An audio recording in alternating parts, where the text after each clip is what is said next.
የኢትዮጵያው ብሔራዊ ባንክ ዶላር ላላቸው አስመጪና ላኪዎች ወይ ደግሞ የዶላር አካውንት ላላቸው እቃዎችን ከውጭ ሀገራት ለሚያስመጡ ነጋዴዎች እፎይታን የምስራች ብሏል።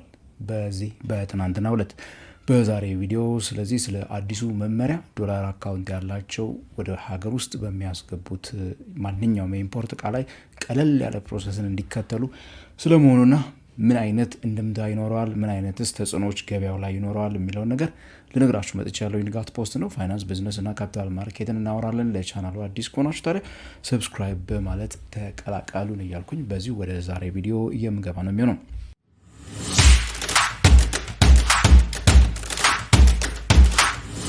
በዓለማችን ላይ እንግዲህ በአብዛኛው ሁለት አይነት ዋና ዋና መንገዶች የተለያዩ አካላት እቃ ወደ ሀገር ቤት ማስገባት በሚፈልጉበት ሰዓት የሚጠቀሙት የባንክ የሴትልመንት ስርዓት አለ።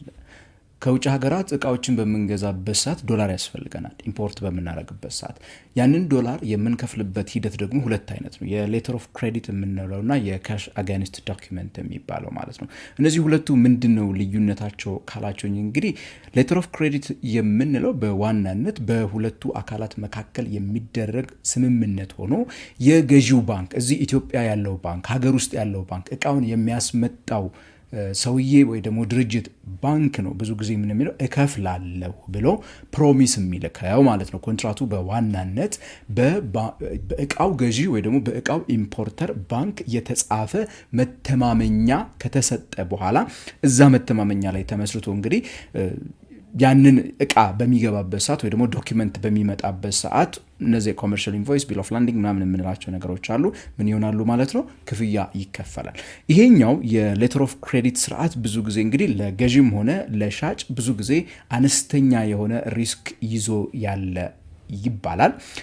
አነስተኛ ሪስክ ያለው ከመሆኑ ጋር ተያይዞ ምክንያቱም ባንኩ ከፍተኛ ጋራንቲ ስለሚሰጥ ይሄ ዶክመንት እስከመጣ ድረስ እከፍላለሁ ስለሚል ከፍተኛ የሆነ ክፍያ ይከፈልበታል። የትኛውም ማለት ነው፣ እኛም ሀገር ብቻ ሳይሆን ማለት ነው። በካሽ አጋንስት ዶክመንት የሚባለው እንግዲህ ሁለተኛው ስርዓት ላይ ደግሞ የሻጭ ባንክ እዛ ያለው ባንክ ማለት ነው። የሻጭ ባንክ ዶክመንቶችን ለገዢው ባንክ ነው የሚልከው። ከዛ ገዢው ሲከፍል ነው ዶክመንቶቹ የሚለቀቁት ነው። ኮንዲሽኑ ይሄ ነው ኢን ጀነራል ማለት ነው። ሶ ኤልሲ ብዙ ጊዜ በባንኩ ጋራንቲ የተደረገ ነው። ካሽ አጋንስት ዶክመንት ግን ብዙ ጊዜ በማን ነው? በገዢው በአስመጪው መክፈል ላይ የተመሰረተ ነው የሚሆነው። በዋናነት በሌተር ኦፍ ክሬዲት ላይ ሌተር ኦፍ ክሬዲት በምንለው ባንኮች የመክፈል ግዴታ አለባቸው። ያን የተቀመጠውን ወረቀት ከዚህ በፊት ሜቢ ሰምታችሁ ሊሆን ይችላል። ኤልሲ ባለመክፈል የተቀጡ ባንኮች ራሱ እኛ ሀገር ነበሩ። ዶላር አለ ብለው ነው እንግዲህ ያን የሚከፍቱትና እዛኛው ላይ ግን ካሽና ዶክመንት የማለዋወጥ ስራ ነው የሚሰሩት። ካሽ አጋንስት ዶክመንት ብዙ ጊዜ በኤክስኪዩሽን ደረጃ ቀለል ያለች ነች እንትኗ ማለት ነው። ግን ያው ሪስክ ሊኖርበት ይችላል። ዋጋውም ያን ያህል ውድ አይደለም፣ ሪስኩ ከፍ ያለ ስለሆነ ማለት ነው። ያኛው ግን ኤልሲ በተቃራኒ ነው። ታዲያ ምንድነው እንግዲህ በትናንትናው ዕለት የሰማነው አንድ ቁልፍ ነገር ካሁን በኋላ የዶላር አካውንት ያላቸው አስመጪዎች አካውንታቸው ላይ ዶላር እስካላቸው ድረስ በእነዚህ በሁለቱም ስርዓቶች የግብይት ስርዓት ግብይት መፈጸም የሚፈልጉ ከሆነ ከዚህ ቀደም የተለመደው ልክ ከዚህ በፊት ብሔራዊ ባንክ በግለሰብ አካውንቶች ላይ አድርጎት የነበረውን ሪላክስ የማድረግ ሂደት እንግዲህ ተመልሶ እዚህም መጥቶበታል ማለት ነው። በዚህ ምንድን ያደረገው ዶላራቸው ላይ በሪቴንሽንም አካውንት ሆነ ዶላር አካውንት ከፍተው እዛ ላይ ገባ ዶላር ያላቸው አስመጪዎች ነጋዴዎች ማለት ነው ምን ማድረግ ይችላሉ? ብሔራዊ ባንክ ጋር ሄደው ከዚህ በፊት ሲያደርጉ እንደነበረው ፍቃድ ሳያስፈቅዱ ወይ ደግሞ ባንኮች ልክ ኤልሲውን ከከፈቱ በኋላ ኦር ሲኤዲ ዶክመንት ከተቀበሉ በኋላ ብሔራዊ ባንክ ጋር ሄደው አሳይተው ዶክመንቱን አጽድቀው ዶላሩን ይፈቅዱ የነበረበትን ሂደት ሙሉ በሙሉ ከዚህ በኋላ አስቀርቼላችኋለሁ ከባንኩ ጋር ብቻ በመነጋገር። ለዚያውም ለባንኩም ቢሆን ባንኩን ለማጽደቅ የተለየ ነገር ሳይሆን ዶክመንቶቹን ብቻ በትክክል ማቅረብ ነው። የግብይት ዶክመንቱ ትክክል መሆኑን ካየ በኋላ እንዲያጸድቅላቸው በባንክ በኩል እንዲያልፍና ያ ግብይት እንዲፈጸም ነው እንግዲህ የተወሰነው። ታዲያ በነገራችን ላይ ዶክመንቶቹ በኋላ ላይም ቢሆን ታዲያ ብሔራዊ ባንክ ሄደው ያው አፕሩቭ መደረጋቸው አይቀርም፣ መታየታቸው አይቀርም፣ ንጽህናቸው መፈተሹ አይቀርም። ይሁንና ግን እነዚህን ነገሮች በሙሉ ተነስቶላቸዋል ብሏል። ከዚህ ባለፈ እንግዲህ ኤልሲ በሚከፍቱበት ሰዓት ደግሞ ባንኮች የተለያዩ አይነት የክፍያ ስርዓቶችን ይከተላሉና እነዚህን የሚከተሏቸውንም የክፍያ ስርዓቶችም እንዲሁ ማስተካከያ እንዲደረግባቸው ብሏል። በዓለም አቀፍ ደረጃ በተለይ ደግሞ እኛ ሀገር ብዙ የዓለም አቀፍ ተቋማት እየገቡ እንደሆነ ይታወቃል።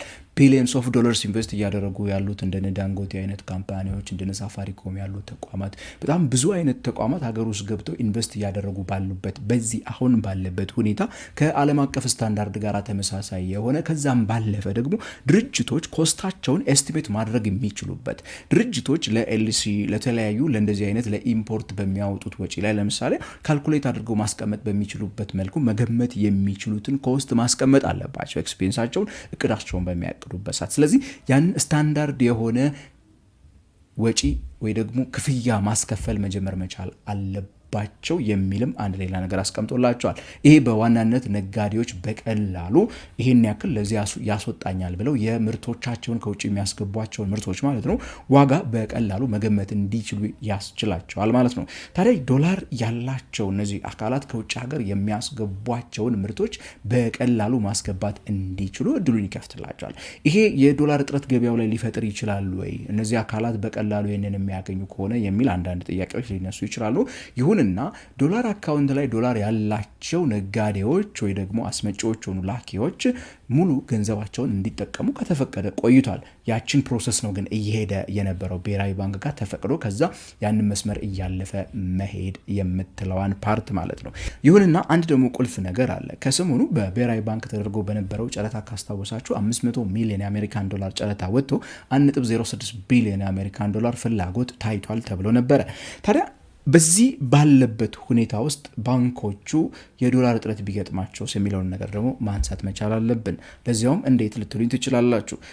ዶላሩ አለ አይደል እንደ አካውንታቸው ላይ ባይ ዘ ዌይ ብዙዎቹ ባንኮች የሚያደርጉትን ነገር ልንገራችሁ። ሪቴንሽን አካውንታችሁ ላይ ዶላር የሚኖራችሁ ከሆነ ወይ ደግሞ የራሳችሁ የዶላር አካውንት ከፍታችሁ ዶላሩን የምታስቀምጡ ከሆነ ዶላሩ ሁል ጊዜ ይቀመጣል ማለት አይደለም። እናንተ በምትፈልጉበት ሰዓት ያለ ሊኩዊዲቲያቸው ላይ ተመስርተው ነው የሚሰጧችሁ እንጂ ለምሳሌ በአጠቃላይ የዲፖዚት የተደረጉ ዶላሮች ከሪቴንሽን ከምን ጨምሮ አንድ ባንክ ላይ ለምሳሌ 50 ሚሊዮን ዶላር ቢኖሩ ያንን 50 ሚሊዮን ዶላር ባንኮች ይዘውት አይቀመጡም።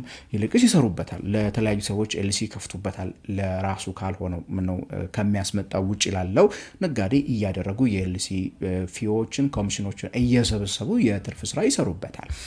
ነገር ግን እናንተ መታችሁ በሚጠይቁበት ሰዓት ነው የሚሰጧችሁ። ሶ አሁን እዛች ጋር ነው ሜቢ አንድ ትልቅ ችግር ልፈጠር የምትችለው ብዬ ማስበው። ምክንያቱም ባንኮች በቀላሉ ሊኩዊዲቲያቸውን መሙላት እንዳይችሉ ባለፈው ተመልክተናል።